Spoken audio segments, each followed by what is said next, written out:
நித்திய ஸ்துதிக்குரிய பரிசுத்த நற்கருணைக்கு பக்தியாய் ஆராதனை எத்திசையும் புரிவோம். நித்திய ஸ்துதிக்குரிய பரிசுத்த நற்கருணைக்கு பக்தியாய் ஆராதனை எத்திசையும் புரிவோம். நித்திய ஸ்துதிக்குரிய பரிசுத்த நற்கருணைக்கு பக்தியாய் ஆராதனை எத்திசையும் புரிவோம்.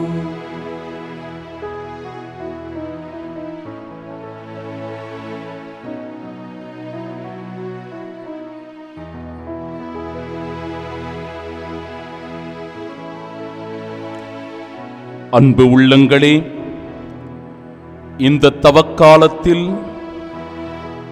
நம் உள்ளத்தில் இருக்கின்ற பாரங்களை, சுமைகளை நாம் ஆண்டவர் முன்பாக இறக்கி வைத்து நாம் என்ன மனஸ்தாபத்தோடு வாழ்ந்து கொண்டிருந்தாலும், கோப எண்ணங்களும்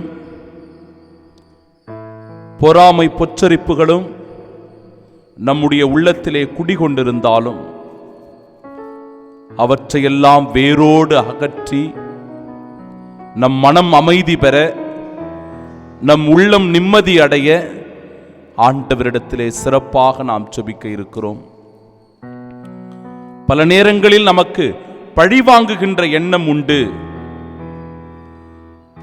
எப்படியாவது எனக்கு எதிராக தீமை செய்தவர்களை நான் பல்லுக்கு பல், கண்ணுக்கு கண் என்று பழிவாங்கியே தீருவேன் என்கிற எண்ணமும் சிந்தனையும் உண்டு.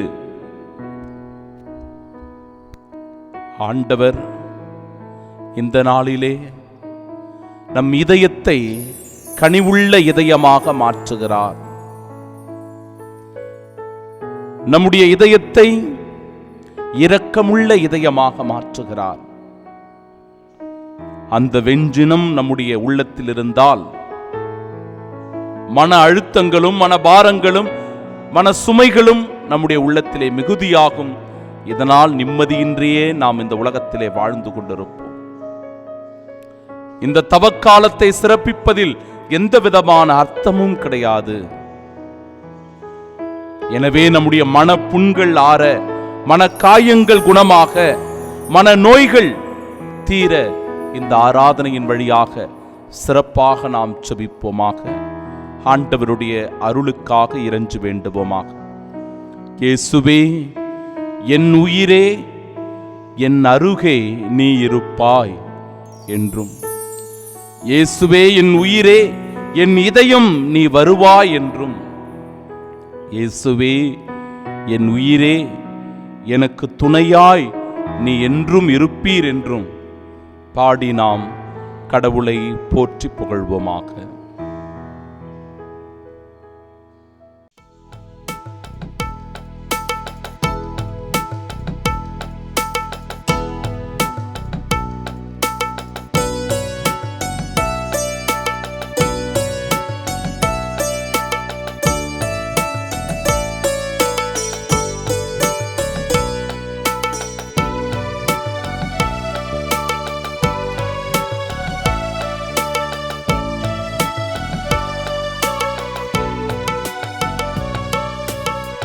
இயேசுவே என் உயிரே, என் அருகே நீ இருப்பாய்.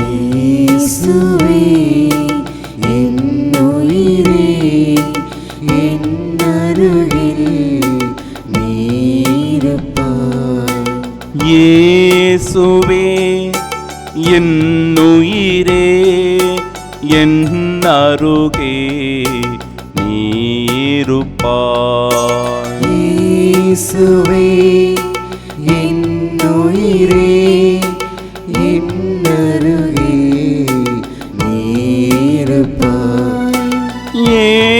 இயேசுவே என் உயிரே என் அருகே நீருப்பாய் இயேசுவே என் உயிரே என் அருகில் நீருப்பாய் என் அருகே நீருப்பாய் இயேசுவே என் உயிரே என் அருகில் நீருப்பாய்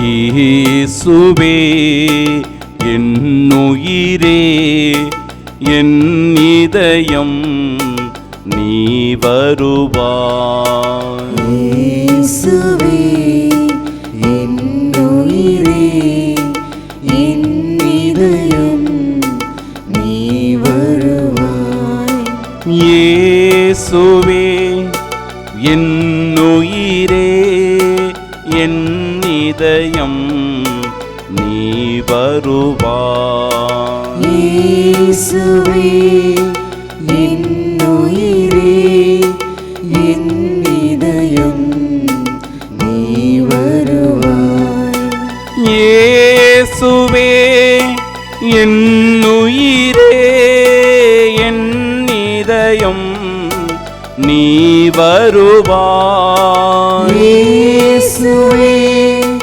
என் உயிரே என் இதயம் நீ வருவாய் என் இதயம் நீ வருவாய்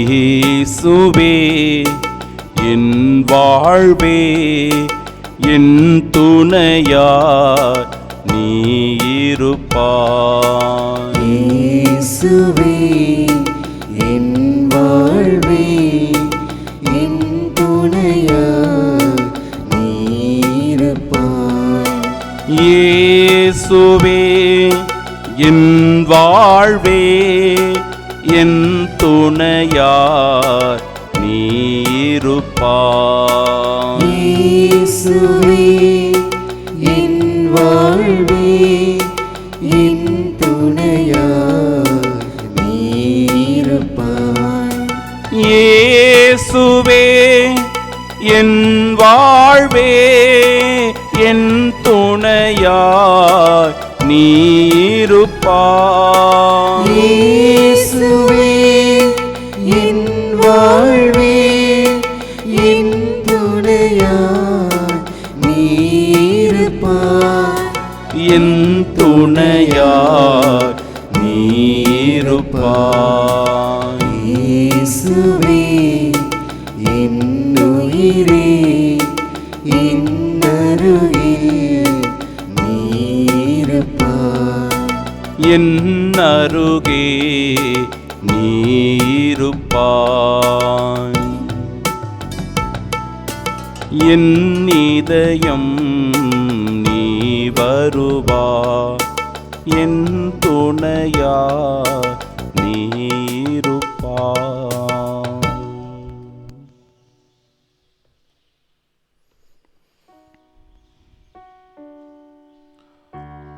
கடவுள் இந்த நாளில் நம்மோடு பேசவிருக்கின்ற செய்தி, ஒரு பிரச்சனையில் மூன்றாவது ஆள் குறுக்கிட்டு எப்படி அந்த பிரச்சனையை பெரிதாக்கி மிக பெரும் பாதிப்புக்கு அது உள்ளாகிறது என்கிற செய்திதான். குடும்பங்களில் பிரச்சனைகள் நடக்கும். அண்ணன் தம்பிகளுக்கிடையே சண்டை சச்சரவுகள் நடக்கும். அது சொத்து பிரச்சனையா இருக்கலாம், குடும்பத்தில் வர பிரச்சனையா இருக்கலாம், அல்லது வேறொருவரின் மூலமாக வருகின்ற பிரச்சனைகளாக இருக்கலாம். ஆனால் அதில் மூன்றாவது நபர் ஒருவர் தேவையில்லாமல் மூக்கை நுழைத்து அந்த பிரச்சனையில் தலையிட்டு அந்த பிரச்சனையை பெரிதாக்குவது. அதனால சாதாரணமாக ஓய்ந்துவிடும் என்று நினைக்கின்ற பிரச்சனைகள் கூட மிக பெரும் ஒரு பாதிப்பை ஏற்படுத்தும். நாடுகளுக்கிடையே போர் நடந்து கொண்டிருக்கிறது. 2 நாடுகளுக்கிடையே நடக்கின்ற அந்த போர் சில நேரங்களில் சமரச பேச்சுகளினால், அமைதி பேச்சினால் அது ஒரு முடிவுக்கு வந்துவிடும். ஆனால் தேவையில்லாமல் 3வது நாடுகள் அதில் தலையிட்டு பிரச்சனையை பெரிதாக்கி மிக பெரும் ஒரு அழிவையும் பேரழிவையும் சந்திக்கின்ற நிலையும் சூழலும் இன்றைக்கு உருவாகி கொண்டிருக்கிறது. சில உதாரணங்களை விவிலியத்திலிருந்து நான் எடுத்து கூறுகிறேன். எஸ்தர் புத்தகம் 3வது அதிகாரம் 1 முதல் இருக்கின்ற இறை வார்த்தைகளை நாம் வாசித்து பார்த்தோம் என்றால், அந்த இடத்தில் அரசனுடைய பெயர் அகஸ்வேர் என்று குறிப்பிடப்படுகிறது. அந்த அகஸ்வேர் என்கிற அரசன் ஒருவருக்கு உயர்ந்த பதவியை கொடுக்கிறார். தன்னுடைய அமைச்சரவையிலேயே மிக உயர்ந்த ஒரு பொறுப்பானது ஆமான் என்கிற ஒருவருக்கு கொடுக்கப்படுகிறது. ஆமான் அந்த உயர் பதவியை அனுபவித்த உடனே அவனுக்கு மதிப்பும் மரியாதையும் கூடுகிறது. அவன் அமைச்சரவையில் நடந்து வருகிறான் என்றாலேயே இருக்கின்ற பல அமைச்சர்கள், படை வீரர்கள், பணிபுரிகின்ற பணியாட்கள் எல்லோரும் அவன் முன்பாக தலை வணங்கி கூனி குறுகி மரியாதை செலுத்துவார்கள். ஆனால் யூத இனத்தைச் சேர்ந்த மொர்தெகாய் என்பவர் மட்டும் இந்த செயலை ஒருபோதும் செய்ய மாட்டார். இந்த செயலை செய்ய மாட்டார். என்ன செயல்? தலை வணங்குவது, கூனி குறுகுவது என்பது அவர் செய்யாத ஒன்றாக இருந்தது. ஏனென்றால் அவருடைய எண்ணமும் அவருடைய சிந்தனையும் கடவுள் ஒருவருக்கே நான் முழந்தாளிடுவேன், ஆண்டவர் ஒருவருக்கே நான் தலை வணங்குவேன், வேறு எவருக்கும் நான் தலை வணங்க மாட்டேன், மற்றவர்கள் எல்லோருமே என்னை போன்று சக மனிதர்கள்தான் என்பது அவருடைய எண்ணமும் சிந்தனை. அதனால் ஒருபோதும் அவர் தலை வணங்காமல் இருந்தார். இதனால் கோபம் கொண்ட ஆமான், நான் இந்த வழியாக வரும்போது எல்லோரும் என்னை பார்த்து தலை வணங்குகிறார்கள், முழந்தால் படியிடுகிறார்கள், ஆனால் இந்த மொர்தெகாய் என்கிற மனிதர் மட்டும் தலை வணங்குவதில்லையே, இருமாப்போடு இருக்கிறானே, பிடிவாதமாக இருக்கிறானே, இவனை எப்படியாவது பழி வாங்க வேண்டும் என்று அவர் நினைத்து விடுகிறார். குறிப்பாக ஏதோ மொர்தெகாயை மட்டும் இந்த இடத்திலே தண்டிப்பது என்று அவன் முடிவெடுக்கவில்லை. மாறாக அவனுடைய இனம் முழுவதுமே அழிக்கப்பட வேண்டும் என்று அவன் கங்கணம் கட்டுகிறான். இறைவார்த்தை சொல்கிறது, ஒரே நாளில் சிறுவர் முதல் பெரியவர் வரை, குழந்தைகளும் பெண்களும் உட்பட யூதர் அனைவரும் கொல்லப்பட்டு அழிந்து போகுமாறு நான் அவனுக்கு தீங்கு செய்ய இருக்கிறேன் என்று அவன் முடிவெடுத்துக் கொள்கிறான். செல்வ சிறப்பு இருக்கிறது, அவனுக்கு பதவியும் அதிகாரமும் புகழும் இருக்கிறது. ஆனால் இவ்வளவு பேர் மதிப்பும் மரியாதையும் தருகின்ற இடத்தில் ஏதோ ஒருவன் நமக்கு எதிராக செயல்படுகிறான் என்பதற்காக அவன் மீது அதிகமான ஆர்வம் காட்டி இருக்கின்ற மதிப்பு மரியாதை எல்லாவற்றையும் இழந்து அந்த ஒருவன் மீது காழ்ப்புணர்வு கொண்டு அவனை பழி வாங்குவதை பார்க்கிறோம். அது மட்டுமல்லாமல் ஒட்டுமொத்த யூத சமுதாயத்தையும் பழி வாங்க வேண்டும் என்று துடிப்பதுதான் இந்த இடத்தில் மிகவும் வருந்தத்தக்கதாக இருக்கிறது. அதற்கு செரேசு என்கிற ஒரு பெண்மணி உதவுகிறாள். யார் இந்த செரேசு என்றால் ஆமானுடைய மனைவி. இந்த கேரக்டர் தான் இங்கே ரொம்ப ரொம்ப முக்கியமான கேரக்டர். கணவன் கோபமாக இருக்கிறான், அந்த கோபத்தில் நியாயம் இருக்கிறது. யாரோ ஒருவன் தலை வணங்கவில்லை அல்லது யாரோ ஒருவன் மதிப்பு கொடுக்கவில்லை, அவனுக்கு புரிய வைப்பது கடமை என்பதை உணர்ந்து அவற்றை சரி செய்திருந்தால் அது அன்றோடு முடிந்து போயிருக்கும். அந்த பிரச்சனையை கொண்டு வந்து தன் மனைவி இடத்திலும் நண்பர்களிடத்திலும் சொல்லுகிறான். ஆமான், மனைவி மிகுந்த கோபம் கொண்டு அவ ஒரு திட்டம் திட்டுகிறார். மூன்றாவது நபர், இந்த பிரச்சனைக்கும் அவளுக்கு எந்த சம்பந்தமும் கிடையாது. ஆனால் நேரடியாக அந்த பிரச்சனைகளை குறுக்கிட்டு என்ன செய்கிறாள் பாருங்க. அந்த 3வது அதிகாரம் 14வது இறைவார்த்தை சொல்கிறது, 50 முழ உயரத்துக்கு ஒரு தூக்கு மரம் செய்து நீர் விருந்துக்கு போவதற்கு முன்பாக மோர்தகாயை அதில் தூக்கிலிடு. அதன் பின்னர் நீர் அரசருடன் சென்று விருந்துண்டு மகிழ் என்று அவர் கட்டளை பிறப்பிக்கிறார். சம்பந்தமே கிடையாது. ஒரு 50 அடி உயர தூக்கு மரம் செய்து முதல்ல அவனை காலி பண்ணு, அப்புறமா நீ போய் சாப்பிடு, விருந்துண் என்று சொல்லுவதை பார்க்கிறோம். சம்பந்தமே இல்லாத ஒரு ஆள் தலையிட்டு ஒருவருடைய உயிரை பறிக்க திட்டம் தீட்டுகின்ற மனநிலை. நம்முடைய குடும்பத்தில் 3வது நபர் வந்து குறுக்கிடும் போது எப்படிப்பட்ட பின்விளைவுகள், பிரச்சனைகள் ஏற்படுகிறது என்பதை அன்பிற்குரியவர்களே நாம் கண்ணோக்கி பார்க்க வேண்டும். அந்த 3வது நபருடைய தலையீடு அந்த பிரச்சனையில் தேவையா என்பதை உணர வேண்டும். எரிகின்ற நெருப்பில் இன்னும் கொஞ்சம் எண்ணெய் ஊற்றி அது அதிகமாக பற்றி எரிய அவர்கள் உதவியாக இருக்கிறார்களா, தீ மூட்டுகிறார்களா என்பதையும் நாம் ஆய்ந்து அறிய வேண்டும். 2வது நிகழ்வை நான் சொல்லுகிறேன். 1 அரசர்கள் புத்தகம் 21வது அதிகாரம் 1 முதல் 16 வரை உள்ள இறைவார்த்தைகள். நாபோது என்கிற ஒரு நேர்மையாளரிடம் திராட்சை தோட்டம் ஒன்று இருக்கிறது. மிக சிறிய ஒரு திராட்சை தோட்டம். ஆனால் அது அரசனுடைய அரண்மனைக்கு அருகில் இருக்கிறது. அரசனுடைய அரண்மனை மிக பெரியதாக இருக்கும். அவனுக்கு அந்த ஊரும் நாடும் அவனுடைய சொந்தம்தான். அவன் நினைத்தால் எப்படி வேண்டுமானாலும் வாழலாம். ஆனால் அரசன் ஆகாபு என்ன செய்கிறான்? அந்த சிறு நேர்மையாளர் வைத்துக் கொண்டிருக்கிறாரே அந்த திராட்சை தோட்டம், அந்த திராட்சை தோட்டத்தின் மீது ஆசைப்படுகிறான். அரண்மனை முழுவதும் அவனுடைய சொந்தம்தான். ஆனால் அரண்மனைக்கு அருகில் இருக்கிற ஒரு சின்ன பிட்டு நிலம், அந்த நிலத்தின் மீது ஆகாபு ஆசை கொள்வதை பார்க்கிறோம். அவன் ஆசை கொண்டு இந்த நேர்மையான மனிதரிடத்திலே சென்று கேட்கிறான், எனக்கு இந்த நிலத்தை தருவாயா?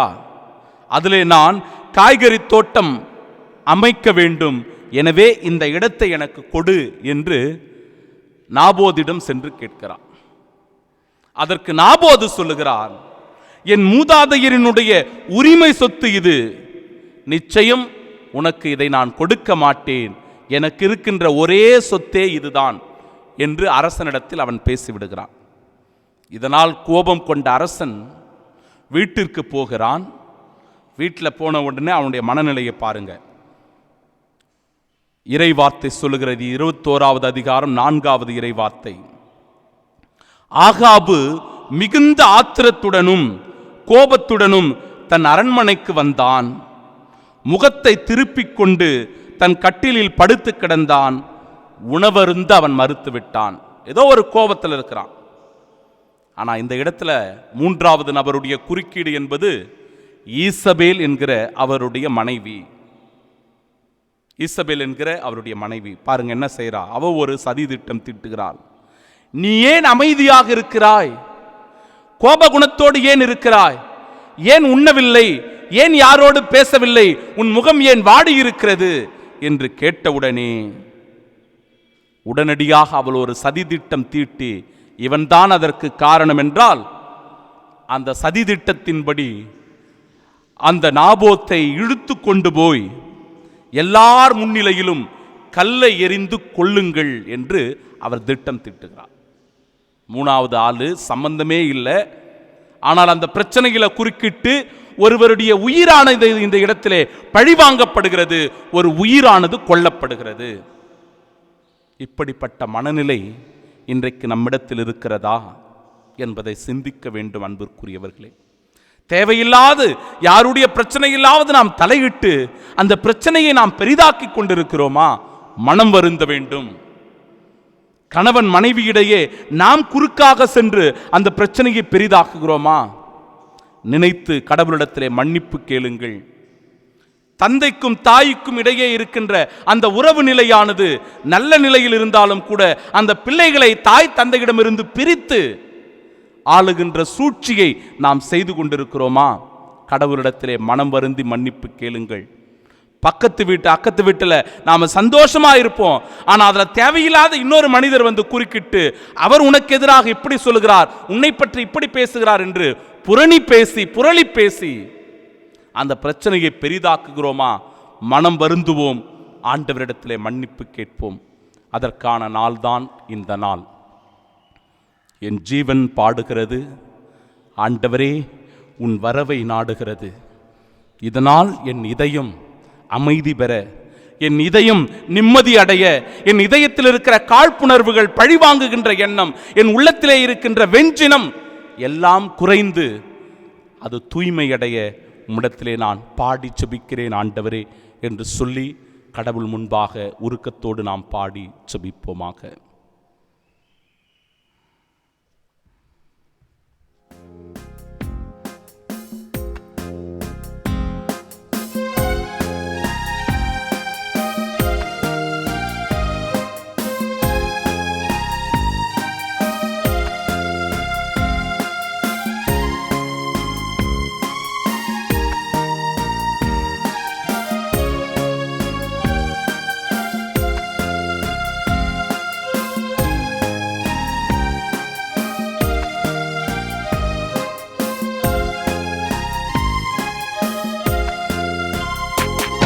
என் ஜீவன் பாடுது,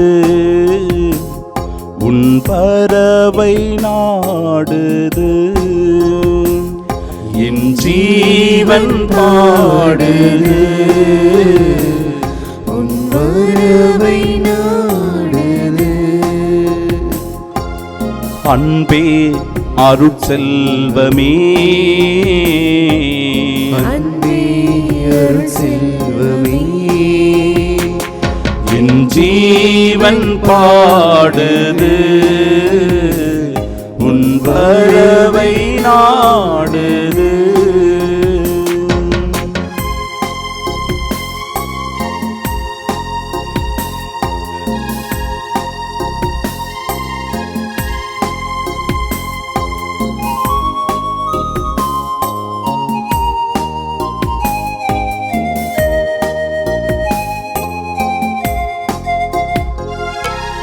காலம் கடந்தாலும் கோலம் அழிந்தாலும், காலம் கடந்தாலும் கோலம் அழிந்தாலும், உன் வாக்கு மாறாது இறைவா. புதுமை பிறந்தது, பாவம் அழிந்தது. புதுமை பிறந்தது, பாவம் அழிந்தது. புனிதம் சேர்த்திடவா, என் ஜீவன் பாடுது, உன் வரவை நாடுது.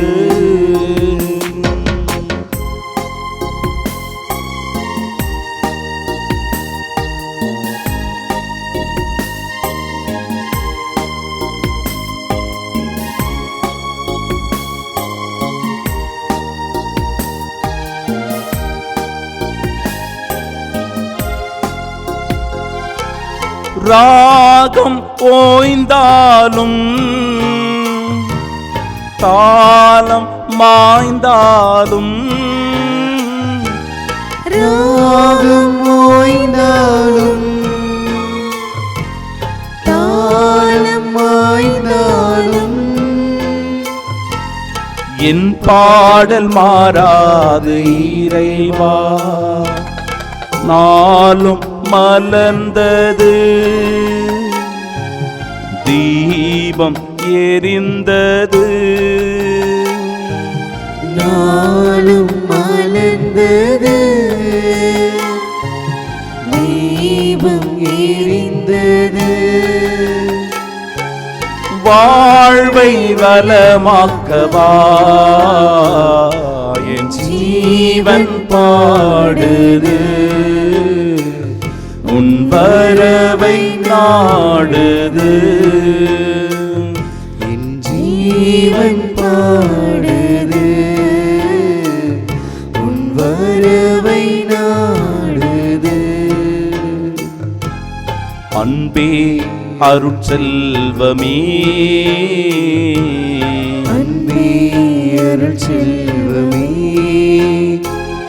என் ஜீவன் பாடுது, உன் வரவை நாடுது. திருப்பாடல்கள் 102. ஆண்டவரே, என் மன்றாட்டை கேட்டருளும். என் அபய குரல் உம்மிடம் வருவதாக. நான் இடுக்கணுற்ற நாளிலே உமது முகத்தை மறைக்காதீர். உமது செவியை என் பக்கமாக திருப்பியருளும். நான் மன்றாடும் நாளில் விரைவா எனக்கு பதிலளியும். என் வாழ்நாள்கள் புகையென மறைகின்றன, என் எலும்புகள் தீச்சூளை என எரிகின்றன. என் இதயம் புல்லை போல தீந்து கருகுகின்றது. என் உணவையும் நான் உண்ண மறந்தேன்.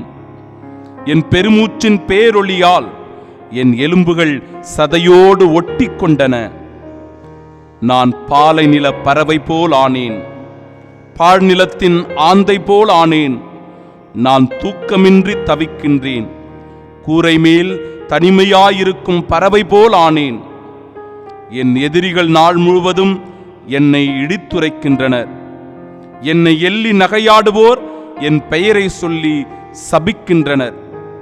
சாம்பலை நான் உணவாக கொள்கிறேன், என் மதுக்கலவையோடு கண்ணீரை கலக்கிறேன். ஏனெனில் உமது சினத்திற்கும் சீற்றத்திற்கும் உள்ளானேன். நீர் என்னை தூக்கி எறிந்து விட்டீர். கருணை கடலாகிய இறைவா, அற்புதமான தேவ செய்தியின் வழியாக என் மனதிலே இருக்கின்ற காயத்தை, ஆற்ற முடியாத புண்களை, வலி வேதனையோடு ஒவ்வொரு நாளும் இதை செய்துவிட்டேனே, இப்படி வாழ்ந்து விட்டேனே என்று கலங்கி தவித்த போது யார் ஆறுதலுக்காக வருவார், யார் எனக்கு தேறுதல் தருவார் என்று ஏங்கி தவித்த போது, இதோ என் இயேசு இருக்கிறார், அவர் உன்னை குணப்படுத்துவார். இதோ என் இயேசு இருக்கிறார், அவர் உனக்கு ஆறுதலை தருவார். இதோ என் இயேசு ஆண்டவர் இருக்கிறார், அவர் உன் நோய் நொடிகளை குணப்படுத்துவார். உன் உள்மன காயங்களை, புண்களை ஆற்றுகின்ற ஒரே தெய்வம் உயிருள்ள நம் ஆண்டவர் இயேசு கிறிஸ்துவே என்கிற உணர்வை தட்டி எழுப்புகிறது. இதோ இந்த ஆராதனை, இந்த ஆசீர்வாதம். நம் குடும்பத்திலே இப்பேற்பட்ட காயங்களோடு நாம் வாழ்ந்து கொண்டிருக்கிறோம் என்றால் கடவுளிடத்திலே ஒப்பு கொடுப்போம், அவரிடத்திலே சரணாகதியாவோம். ஆண்டவரே, என்னை மன்னியும், என்னுடைய இதயத்தை இரக்கமுள்ள இதயமாக, அன்புள்ள இதயமாக, கனிவான இதயமாக, மிருதுவான இதயமாக மாற்றும் ஆண்டவரே. கடினமான இதயத்தை, கல்லான இதயத்தை நீர் எடுத்துவிடும் என்று சொல்லி ஆண்டவரிடத்திலே பக்தியோடு நாம் ஜெபிப்போம், உருக்கத்தோடு மன்றாடுவோம். நம்மையும் நம் குடும்பங்களையும் ஆண்டவர் இயேசு கிறிஸ்துவின் தூய இருதயத்திற்கு ஒப்பு கொடுத்தவர்களாய் பக்தியோடு நாம் ஜெபிப்போமாக. இயேசுவின் திரு இருதயமே, உமது அரசு வருக. அனைத்து மக்களுக்கும் குடும்பங்களுக்கும் நீர் அரசராயிருப்பீராக. உம்மை பற்றுறுதியுடன் அன்பு செய்பவர்களுக்கு மட்டுமல்லாமல் உமது அன்பை புறக்கணிக்கும் மக்களுக்கும் நீர் அரசராய் விளங்குவீராக. சமாதானத்தின் அரசியாகிய புனித கன்னிமரியாயின் மாசற்ற இருதயத்தின் வழியாக இந்நாட்டில் உமது அரசை நிறுவுவீராக. உலகெங்கும் பரவியிருக்கும் குடும்பங்களில் உமது அருளால் நுழைந்து அவைகளை உமக்கே உரிமையாக்கிக் கொள்ளும். இவ்வாறு உலகின் ஒரு முனை முதல் மறுமுனை வரை நமது அரசராகிய இயேசுவின் இதயம் வாழ்த்தப்படுவதாக. என்றென்றும் அத்திரு இருதயம் புகழப்படுவதாக என்ற ஒரே குரல் ஒலிப்பதாக. ஆமீன். ஆண்டவரை புகழ்ந்து பாடி அவருடைய மகிமையில் மாட்சியில் நாம் பங்கெடுத்து இம்மாதத்திற்குரிய நிறைவான ஆசீரை பெற நம்மை நாமே சிரம் தாழ்த்தி தாழ்பணிந்து ஆண்டவருடைய இந்த மகிழ்ச்சியில் நாமும் பங்கு பெறுவோமாக.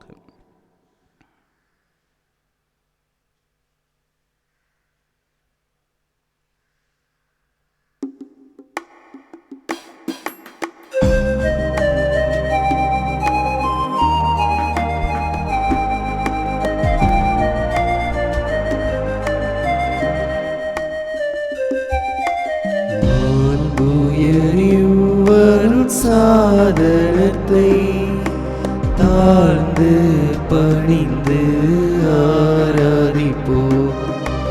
பழைய நியம முறைகள் அனைத்தும் இனி மறைந்து முடிவு பெறுக. புதிய நியம முறைகள் வருக. புலன்களாலே மனிதன் இதனை அறிய இயலாம். குறைகள் நீக்க விசுவாசத்தின் உதவி பெறுக.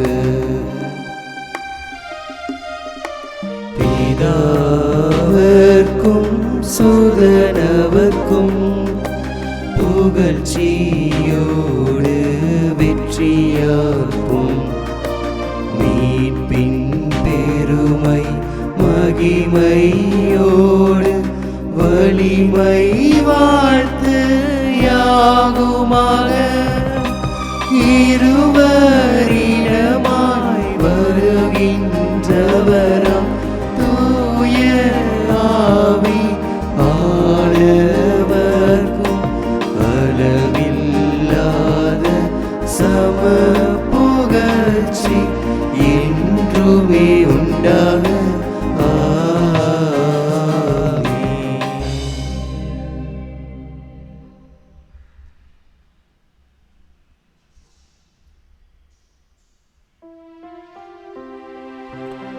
மன்றாடுவோமாக.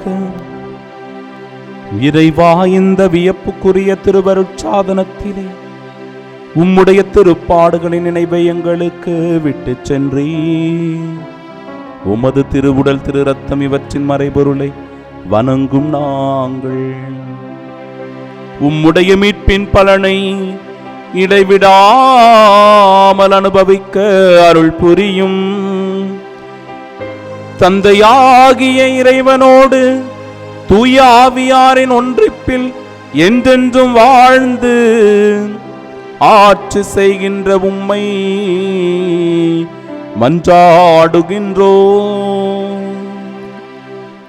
ஆமென்.